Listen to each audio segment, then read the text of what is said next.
ابو جہل کی نظر جب ایک رومی کنیز پر پڑی تو اس نے اسے منہ مانگے داموں خرید لیا۔ اس کنیز کا نام زنیرہ تھا۔ زنیرہ کون تھی، اس کا خاندان کیا تھا اور کن حالات کی وجہ سے زنیرہ سلطنت روما سے مکہ کے بازار غلامہ میں ناقدر جنس کی طرح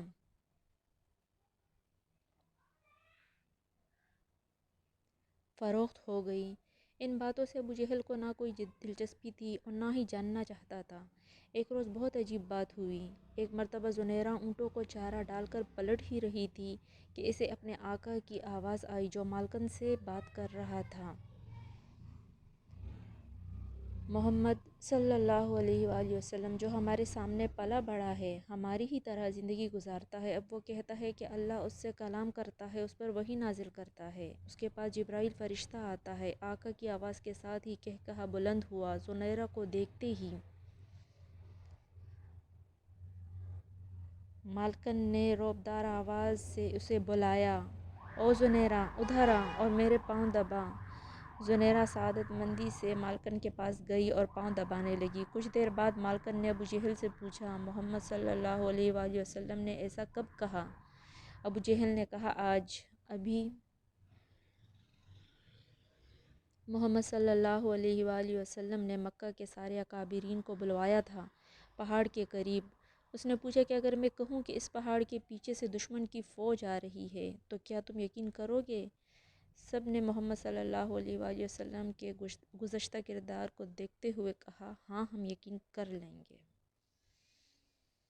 کیونکہ ہم نے ہمیشہ آپ کو سچا اور امانت دار پایا ہے۔ پھر اس نے کہا کہ سنو، مجھے اللہ نے پیغمبر بنا کر بھیجا ہے۔ اللہ نے مجھے تمہیں یہ بتانے کے لیے مبعوث کیا ہے کہ اللہ ایک ہے اور اس کے سوا کسی کی عبادت مت کرو، تمہاری تمام حاجتیں وہی اللہ پوری کرتا ہے۔ ابو جہل چند لمحے خاموش ہو کر بولا، حیرت تو یہ ہے، وہ یہ کہتا ہے کہ سب انسان برابر ہے۔ اس نے ایک بار پھر قہقہہ لگایا اور کہا، آقا غلام کی تمیز کبھی مٹ سکتی ہے کیا؟ اعلیٰ اور ذلیل قبیلے برابر ہو سکتے ہیں؟ معلوم نہیں۔ محمد صلی اللہ علیہ وآلہ وسلم یہ کون سی باتیں کر رہا ہے جو نہ کبھی سنی اور نہ دیکھیں؟ ابو جہل کی یہ تمام باتیں زنیرہ کی یادداشت میں رہ گئیں۔ خاندان قریش سے تعلق ہونے کی وجہ سے حضرت محمد صلی اللہ علیہ وآلہ وسلم کے تعلقات قبیلہ بنو مخزوم سے بھی تھے اور بہت سے لوگوں کی طرح زنیرہ بھی حضرت محمد صلی اللہ علیہ وآلہ وسلم کے لیے دل میں احترام کے جذبات رکھتی تھی۔ پھر یہ عمرو بن حشام کا معمول بن گیا کہ اکثر گھر میں عمرو اور اس کی بیوی حضرت محمد صلی اللہ علیہ وآلہ وسلم کے بارے میں زہر سے بھری گفتگو کیا کرتے تھے۔ ابو جہل حضرت محمد صلی اللہ علیہ وآلہ وسلم کے خلاف جتنا زہر اگلتا، اتنا ہی زنیرہ کے دل میں حضرت محمد صلی اللہ علیہ وآلہ وسلم کا احترام بڑھتا چلا جاتا۔ پھر ایک عجیب واقعہ ہوا۔ ابو جہل کی باندی سمیہ نامی بوڑھی کنیز نے زنیرہ سے حضرت محمد صلی اللہ علیہ وآلہ وسلم کے متعلق باتیں کرنا شروع کی۔ ایک رات سمیہ نے بتایا کہ آج شام سمیہ رضی اللہ تعالیٰ عنہا، اس کے شوہر یاسر رضی اللہ تعالیٰ عنہ اور دو بیٹوں عمار رضی اللہ تعالیٰ عنہ اور عبداللہ رضی اللہ تعالیٰ عنہ نے اسلام قبول کر لیا ہے، اور زنیرہ کو ہدایت کی کہ یہ بات کسی کو نہ بتانا۔ حضرت سمیہ رضی اللہ تعالیٰ عنہ کا خاندان چوری چھپے نور نبوت سے اپنے قلب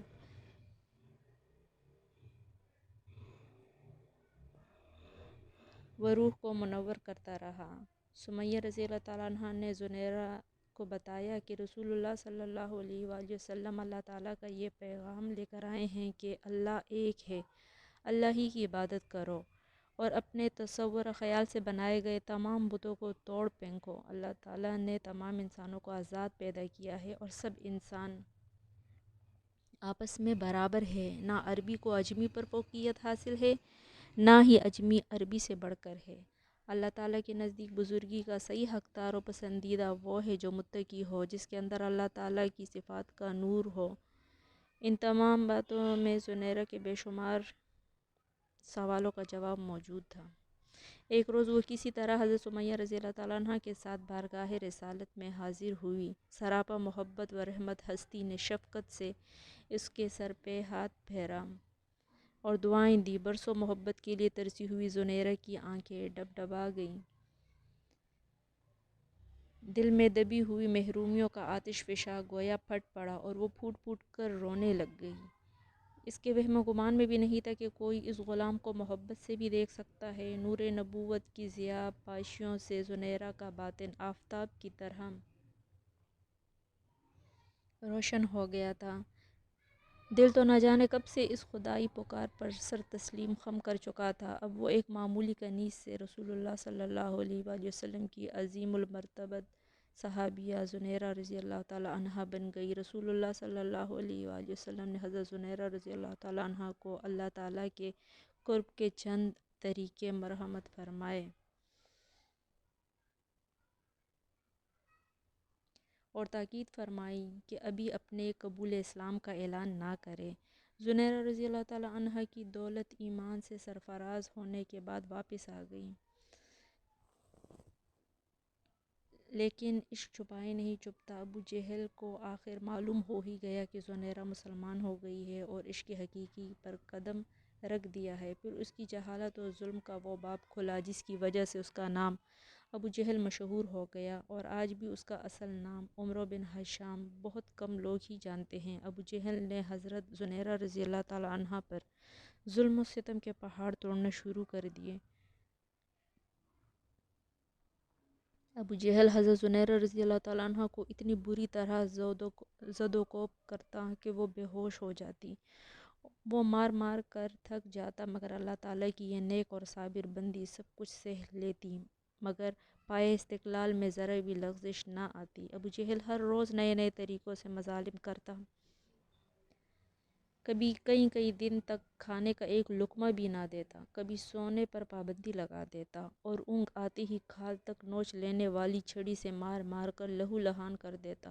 حضرت زنیرہ رضی اللہ تعالیٰ عنہ کا پورا جسم زخمی رہتا اور اس میں سے خون اور پیپ رسنے لگتا، مگر اب وہ روح کے اس سفر پر گامزن تھی جہاں مادی جسم کو آدمی روح کے خول یا لباس کی صورت میں دیکھتا ہے۔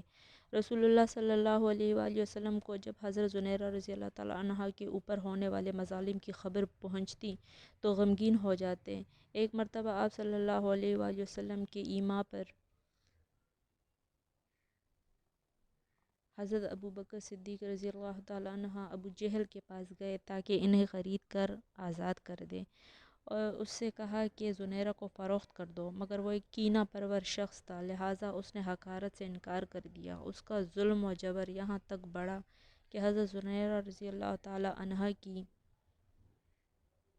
بینائی جاتی رہی اور آنکھیں بے نور ہو گئی۔ یہ دیکھ کر ابو جہل طنزیہ لہجے میں بولا، دیکھ لات و عزیٰ نے تجھے اندھا کر دیا ہے، اب تو محمد صلی اللہ علیہ وآلہ وسلم کے دین کو چھوڑ دے۔ اس جملے نے حضرت زنیرہ رضی اللہ تعالیٰ عنہا کے دل کو تڑپا کر رکھ دیا، مگر وہ خاموش رہیں۔ یہ بات اتنی مشہور ہوئی کہ مشرکین حضرت زنیرہ رضی اللہ تعالیٰ عنہا کی مثال دے دے کر مسلمانوں پر جملے کسنے لگے کہ دیکھو زنیرہ کو لات و عزیٰ نے اندھا کر دیا ہے۔ ایک روز چند مشرکین نے یہ بات حضرت زنیرہ رضی اللہ تعالیٰ عنہا کے سامنے کہی تو حضرت زنیرہ رضی اللہ تعالیٰ عنہا نے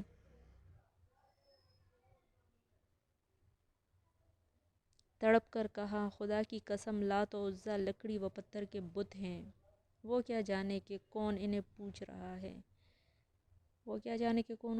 رہا ہے اور کون نہیں پوجتا۔ اگر میری بینائی زائل ہو گئی ہے تو یہ مصیبت میرے لیے اللہ تعالیٰ کا ایک امتحان ہے، اگر وہ چاہے تو میری یہ بینائی واپس بھی دے سکتا ہے۔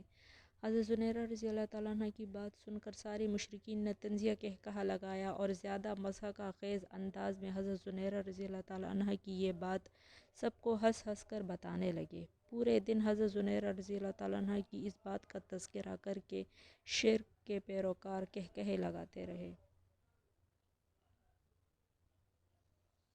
اور مذاق اڑاتے رہے اور مسلمانوں کے جذبات مجروح کرتے رہے۔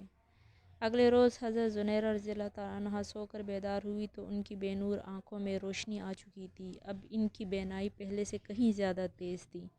حضرت زنیرہ رضی اللہ تعالیٰ عنہا کی بینائی کے